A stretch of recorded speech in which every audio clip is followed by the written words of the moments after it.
নমস্কার বন্ধুরা, public view কলকাতাতে আপনাদেরকে আরও একবার স্বাগত জানাই। তো বন্ধুরা, ফাইনালি কালিঙ্গা সুপার কাপ 2024-এর কিন্তু গ্রুপ পুরো বেরিয়ে গেছে। কোন দল কোন গ্রুপে গেছে সেটা আপনাদেরকে জানাবো। কালিঙ্গা সুপার কাপের নতুন নিয়ম কি সেটাও জানাবো। এই সুপার কাপটা আমরা লাইভ টিভিতেও মোবাইলে কোথায় দেখতে পারবো তার ডিটেলস জানাবো। তার পাশাপাশি আরও কিছু গুরুত্বপূর্ণ আপডেট দেওয়ার আছে, তাই অনুরোধ করে রাখবো ভিডিওটা অবশ্যই শেষ পর্যন্ত দেখবেন। এবং যারা চ্যানেল নতুন আছেন সবাইকে একটা অনুরোধ করবো, তারা অবশ্যই এই চ্যানেলটিকে সাবস্ক্রাইব করে বেল আইকন প্রেস করে অল করে রাখবেন, কারণ এখানে কিন্তু আপনারা খেলার সমস্ত রকম আপডেটস পেয়ে যাবেন। তো বন্ধুরা, সবার প্রথমে কালিঙ্গা সুপার কাপের আপডেটটা দিই। কালিঙ্গা সুপার কাপ 2024-এর কিন্তু পুরো গ্রুপ ভাগ হয়ে গেছে। আমি যেমন এর আগের ভিডিওতে বলেছিলাম 16টা টিম পার্টিসিপেট করবে সুপার কাপে এবং প্রত্যেক কটা গ্রুপে 4টে করে দল থাকবে এবং 4টে গ্রুপ ভাগ হবে। তো তাই হয়েছে, 4টে গ্রুপ ভাগ হয়েছে এবং 4টে গ্রুপে 4টে করে দল আছে। এবং নিয়ম হচ্ছে প্রত্যেক কটা গ্রুপ থেকে যেই দলটা টপে থাকবে, মানে 1 নম্বরে থাকবে, সেই দলই কোয়ালিফাই করবে সেমিফাইনালের জন্য। মানে সেমিফাইনাল ফাইনাল হবে, মানে কোয়ার্টার ফাইনাল হবে না। এবং প্রত্যেক কটা গ্রুপ থেকে একটা দলই যারা সেমিফাইনালের জন্য কোয়ালিফাই করবে। এই টুর্নামেন্টটা শুরু হবে 9 জানুয়ারি 2024 থেকে এবং শেষ হবে 28 জানুয়ারি 2024-এ। মানে মাত্র 19 দিন চলবে এই টুর্নামেন্টটা। এইবারে বলি কোন গ্রুপে কোন কোন দল আছে। গ্রুপ এ আমি মনে করি সব থেকে টাফ গ্রুপ পড়েছে, কারণ গ্রুপ এতে আছে Mohun Bagan super giant, Emami East Bengal FC, Hyderabad FC এবং আই লিগে যে 1 নম্বরে থাকবে। এবং আপাতত আই লিগে 1 নম্বর দল সেটা হচ্ছে মোহামেডান এসসি, কারণ মোহামেডান তার কিন্তু পয়েন্ট 24 এবং 2 নম্বরে সিন্ধি ডেকান তার পয়েন্টস 20। অর্থাৎ আই লিগের 1 নম্বর দল বলতে মোহামেডানই কিন্তু 1 নম্বরে ফিনিশ করবে। অর্থাৎ গ্রুপ এতে যেই 4টে দল থাকবে সেটা হচ্ছে মোহনবাগান, ইস্টবেঙ্গল, হায়দ্রাবাদ আর মোহামেডান। মানে বিভৎস, মানে অবাক কাণ্ড করে দেওয়ার একটা গ্রুপ পড়েছে গ্রুপ এতে, যেইখানে আমরা অনেক কটা কলকাতা ডার্বি দেখতে পারবো। মোহনবাগান ইস্টবেঙ্গল, মোহনবাগান মোহামেডান, ইস্টবেঙ্গল মোহামেডান।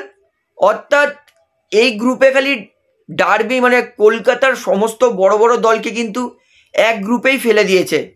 অর্থাৎ এই গ্রুপ থেকে যে কোনো একটা দল কোয়ালিফাই করবে। অর্থাৎ কলকাতার বাদবাকি দল কিন্তু এই গ্রুপ এ থেকেই ছিটকে যাবে। অর্থাৎ আমি মনে করি গ্রুপ এ সব থেকে বেশি টাফ, কারণ তিনটে ডার্বি আমরা দেখতে পারবো এই গ্রুপে। অবাক করে দেওয়ার কিন্তু এইটা ব্যাপার একটা। তো এইটা হচ্ছে গ্রুপ এ। গ্রুপ বিতে আছে Kerala blaster FC, North East United FC, Jamshedpur FC আর আই লিগের যেই দলটা 2 নম্বরে থাকবে যতদূর মনে হচ্ছে সিন্ধি ডেকান গ্রুপ বিতে পড়বে। গ্রুপ সিতে Mumbai city FC, Chennai FC, Punjab FC আর আই লিগের 3 নম্বর দল যেটা হতে পারে রিয়াল কাশ্মীর। এবং 4 নম্বর অর্থাৎ গ্রুপ ডিতে থাকবে FC Goa, Odisha FC, Bengaluru FC আর আই লিগের 4 নম্বর দল যে প্লে অফ থেকে উঠবে।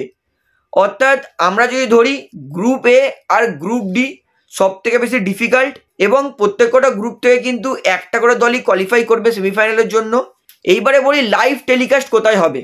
তো Kalinga super cup 2024 live telecast টিভিতে হবে সোনি স্পোর্টস নেটওয়ার্কে এবং মোবাইলে ফ্যানকোড অ্যাপ্লিকেশনে আমরা দেখতে পারবো। আরও একবার বলে দিচ্ছি, টিভিতে দেখবো সোনি স্পোর্টসে এবং মোবাইলে ফ্যানকোড অ্যাপ্লিকেশানে। আশা করি কোথায় লাইভ টেলিকাস্ট হবে সেটা আমরা ডিটেলস জানিয়ে দিয়েছি। এইবারে বলি খেলার রুল। খেলার রুলস হচ্ছে যে প্রত্যেক কটা দল নিজের 6টা করে বিদেশি কিন্তু প্রত্যেক ম্যাচে খেলাতে পারবে। যেহেতু আমরা জানি প্রত্যেক কটা ভালো ভারতীয় প্লেয়ার তারা এএফসি এশিয়ান কাপের জন্য নিজের ন্যাশনাল ডিউটি পালন করতে চলে যাবে ভারতের ন্যাশনাল ক্যাম্পে। তার জন্য কিন্তু এই নিয়মটা চালু করেছে যাতে 6টা ফরেনারকেই খেলিয়ে ম্যানেজ করা যায়। এর মধ্যে সবথেকে বেশি ক্ষতি হবে কিন্তু মোহনবাগান দলের, কারণ সবথেকে বেশি মোহনবাগান দলের খেলোয়াড়রাই কিন্তু ন্যাশনাল ক্যাম্প জয়েন করবে এএফসি এশিয়ান কাপসের জন্য। এই জন্যই এই নিয়মটা করেছে। একটা ম্যাচ 6টা করে বিদেশি কিন্তু খেলাতে পারবে সুপার কাপে, এবং বেশিরভাগ ভারতীয় প্লেয়াররাই কিন্তু এএফসি এশিয়ান কাপসের জন্য কিন্তু যাবে, ন্যাশনাল ডিউটি পালন করবে। তাই 6টা ফরেন প্লেয়ার অ্যালাউ করেছে। তো এটাই হচ্ছে কালিঙ্গা সুপার কাপের সমস্ত ডিটেলস। পুরো ডিটেলস কিন্তু আপনাদেরকে আমি বলে দিয়েছি। তো এইবারে বলি, ব্রাইডেন ওবাকারে তিনি কিন্তু আবার ভারতে ফেরার ইচ্ছা প্রকাশ করেছেন। তিনি কিন্তু আবার আইএসএল খেলার ইচ্ছা প্রকাশ করেছেন। একটা ইস্টবেঙ্গল ফ্যান তিনি ব্রাইডেন ওবাকারেকে মেসেজ করেছিলেন যে আমি আবার তোমাকে দেখতে চাই ইস্টবেঙ্গল দলে। ব্রাইডেন ওবাকারে তাকে আবার রিপ্লাইও করেছে যে তার জন্য আমাকে একটা অফার পাঠাতে হবে। অর্থাৎ ব্রাইডকে যদি ইস্টবেঙ্গল এই মুহূর্তে অফার করে ফুটবল খেলার জন্য, তাহলে কিন্তু ব্রাইড তিনি ইস্টবেঙ্গল দলে চলে আসবেন। এবং আমি মনে করি পার্সোনালি ব্রাইডকে ইস্টবেঙ্গল দল নিতেই পারে, নিলে ভালো হয়। কারণ এই মুহূর্তে ইস্টবেঙ্গল দলের কিন্তু কিছু কিছু বিদেশি প্লেয়াররা ভালো খেলতে পারছে না, লাইক সেভেরিও টোরো। তাই ব্রাইডকে কিন্তু আনাই যায় ইস্টবেঙ্গল দলের। তাহলে ব্রাইড আসলে কিন্তু ইস্টবেঙ্গল দলের কিন্তু মাঝমাঠটা আরও ভালো হবে, এতে এক ফোঁটাও সন্দেহ নেই। তো আপাতত ব্রাইড তিনি কিন্তু আবার ভারতে ফেরার ইচ্ছা প্রকাশ করেছেন। তো দেখা যাক ইস্টবেঙ্গল ব্রাইটের এই কথায় সাড়া দেয় কিনা, ইস্টবেঙ্গল ব্রাইটকে চুক্তি অফার করে কিনা। তো এখনো কিন্তু ব্রাইটকে কোনো রকম চুক্তি পাঠায়নি আইএসএল এর কোনো দলই। তো আমি তো মনে করি ব্রাইটের আবার ইস্টবেঙ্গল দলে ফেরাটা উচিত, তাহলে ইস্টবেঙ্গল দল আবার শক্তিশালী হবে। তো বন্ধুরা, আজকের এই ভিডিওটিতে এতটাই আপডেট দেওয়ার ছিল। তো আশা করি সমস্তটা আপনারা বুঝতে পেরেছেন।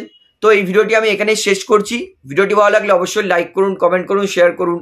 এবং বন্ধুরা চ্যানেলটি তারা নতুন আছেন সবাইকে অনুরোধ করবো তারা অবশ্যই পাবলিক ভিউ কলকাতা এই চ্যানেলটিকে সাবস্ক্রাইব করে বেল আইকন প্রেস করে অল করে রাখবেন। ধন্যবাদ।